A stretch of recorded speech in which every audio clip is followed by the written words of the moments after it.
This week marks 100 days since the deadliest typhoon on record hit the Philippines. Typhoon Haiyan struck on November 8th, leaving more than 6,200 dead and hundreds of thousands homeless. Months later, victims are still struggling to put the pieces of their lives back together, but they're getting some help. Among the many organizations at work in the Philippines is Somebody Cares International. This month, the Christian ministry is coordinating the shipping and distribution of nearly 1.5 million meals to typhoon victims. Joining us now to tell us more is Doug Stringer. He's president of Somebody Cares International. Doug, first, what can you tell us about the victims all these months later? What's the situation? Well, there are still a lot of conflicting numbers coming in and out of those who actually had lost their lives. Of course, there are multiple hundreds of thousands, possibly a million, still affected directly by the tragedy. And we're finding in some of the areas that we're going to, in some of the rural areas and areas that are off the beaten path, there's still many people who haven't received any resources whatsoever. And it's been a real blessing to run into and work even with, in certain areas, remote areas, with even Operation Blessing, who's been out there trying to set up feeding programs, and we've been able to assist as well. Indeed. And talking about feeding, tell us about these 1.4 million meals Somebody Cares International is facilitating. Where are they going?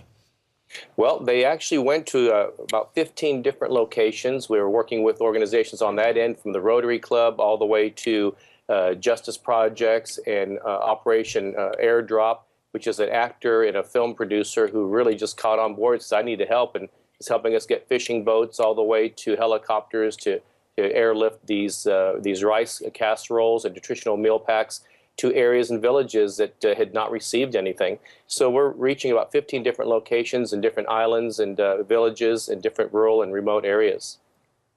What's the response been? Oh, it's been incredible. Just, people are so resilient there in the Philippines, and the community trying to work together in the midst of some very difficult, challenging circumstances.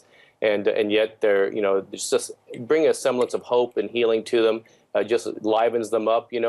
As Solomon said, hope deferred makes the heart sick. But, as you can come in and bring a little bit of hope, it gives them a sense of the future, and they've been so resilient and so receptive.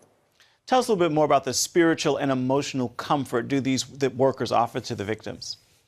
Oh, absolutely. One of the things that many overlook in a crisis, there's 4 or 5 different stages, as you know, of a disaster.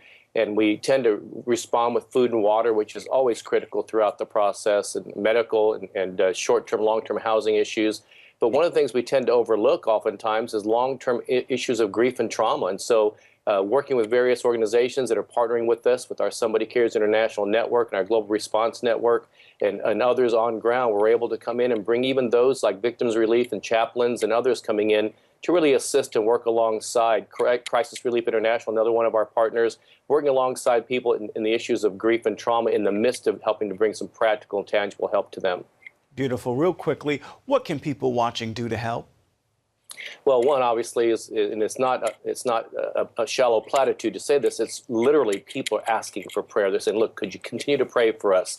And one of the things that's been helpful is to say, there are millions of people around the world that love the people of Philippines, and we want you to know we as Christians around the world are praying for you, and we're not going to forget you in the midst of this tragedy. So that brings great comfort and encouragement. Secondly, continue to support organizations that are working there, like Operation Blessing, like these other organizations I've mentioned, our organization working in our partnerships. We have multiple churches working together there. I know Foursquare churches there. We're working with them as well. So many great organizations partnering together, becoming part of something bigger than themselves, because it's not about any one organization. It's about meeting practical human needs in the midst of their most difficult of circumstances. Indeed, indeed. Lots of work to be done. Doug Stringer of Somebody Cares International, thank you for your time.